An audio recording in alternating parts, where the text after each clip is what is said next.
Hi, I'm Commissioner Jeff Hicks, here today to talk about economic development. You know, we've been talking for years about our fight against generational poverty here in Fairfield County, and part of that is creating great jobs that people can work themselves into. We've got the Workforce Development Center to get people trained up in skilled trades.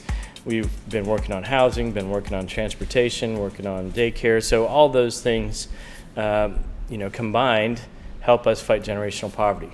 Creating jobs is a big deal, and creating economic development is the engine that drives that. So fortunate today to be joined by our Director of Economic and Workforce Development, Rick Szabrak. Rick has been instrumental in landing what will be potentially the largest data center, single site in the state of Ohio, and potentially the second largest capital investment in the entire state. We're fortunate to have that right here in Fairfield County.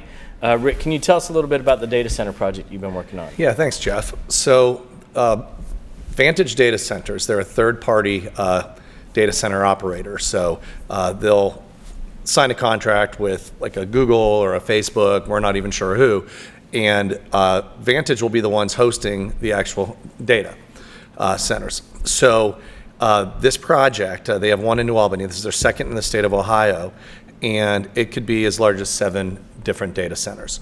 So, there's a lot of negativity about data centers where people are looking at and saying they don't bring a lot of jobs. They don't, yeah, it's a big capital investment, but it really doesn't bring a whole lot to the community. It can take up too much power and impact the electric grid. But this kind of dots all those I's and crosses all those T's because this will bring hundreds of jobs ultimately. And these are 6-figure jobs, which is desperately needed in the northeastern part of the county. It'll be powered by a behind-the-meter power plant. So what they're going to do is they're going to use the gas pipelines that cut through and turn that into power. So it's not going to impact our grid. And long-term, quite frankly, it could help our grid because that electric could end up, serving other users in the area. So let me jump in there for just a second, because I know when we first started having conversations about this kind of project in the Millersport area, my first reaction was we don't have the electric generation capacity to do that, and so we were, didn't want to sacrifice all other future development for one data center. When they came back and said, well, no, we'd like to generate our own electricity through the natural gas pipelines that are already there, that kind of became a no-brainer. So that's to me a really exciting part of it. Not only that they can generate their own, but possibly add more electricity back to the grid. So sorry for interrupting, but that's a big deal. Yeah, no, and that's one of the things as you hear different communities pushing back against data centers is because of the power grid, and it's real. It is an issue. So really, we're not talking to any other data centers unless they're bringing power with them. So this will be one of the first projects like this in the state that uses their own behind-the-meter data or power. And we're just really excited about that. And the other thing is the investment they're going to put in the community. So sometimes people just kind of roll over backwards for any industry to come, including data centers. And so we are giving them certain tax incentives to come here. We are also asking them to foot the bill on a lot of things. And that's going to transform the entire community. So, we talk all the time about doing economic development in a smart way, right? And I've been touring the county talking about, protecting taxpayers, right? When we talk about building more residential communities, we talk about preserving the land and protecting the taxpayers. Protecting the taxpayers means that we're getting investment from either people moving in that circumstance, or here, this developer is going to come in and add significantly to the village of Millersport and Walnut Township and the county. Can you talk a little bit about what that looks like?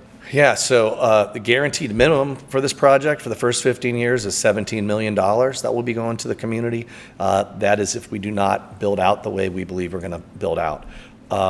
If they get to 7 data centers, we're looking at tens and tens of millions of dollars coming to the community, which means it's going to help the schools. That they won't have to necessarily go to the ballot box to ask for more money in the future. It'll help the village. It'll cover all the village costs, and it'll help the fire department in Walnut Township to get more firefighters and get more trucks. So I know one of the things that we talked about is that The water and sewer infrastructure to build this facility needed significant upgrades. Can you talk a little bit about how they're helping the Village of Millersport foot that bill? Yeah, so basically there's going to be about $50 million invested that they're going to invest up front to build a whole new wastewater plant and to do improvements to the water plant.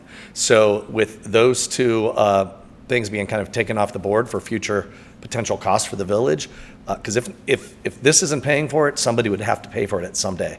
And now it's being footed by this development, which means future housing and those types of things will be able to tap in to these new water sources because of that. Right. So, and that's where the protecting the taxpayers comes in. They won't have to foot the bill for a new water treatment center, more kids that go into the Walnut schools, and they're struggling. They need more residential development because they need more kids in their schools. They're running into problems filling their classrooms. So there's all kinds of ways that this development will be really a huge benefit to the Millersport and Walnut Township area. Are there any other things that you can think of that we should talk about with regard to this project? Well, so, Millersport and the Buckeye Lake region is driven by tourism. And tourism can be very cyclical, and there can be a lot of difficulties in keeping a community going just relying on tourism. So having a big investment like this will help solidify that whole community in that region for a long time, and ultimately help with tourism, because part of the money is going to go toward fixing the canal. That needs badly fixed, a minimum about $4 million to fix that. That money has to come from somewhere. Developers will pay for it, and that's going to help bring more tourism. But ultimately, as you mentioned, a lot of these homes are condos.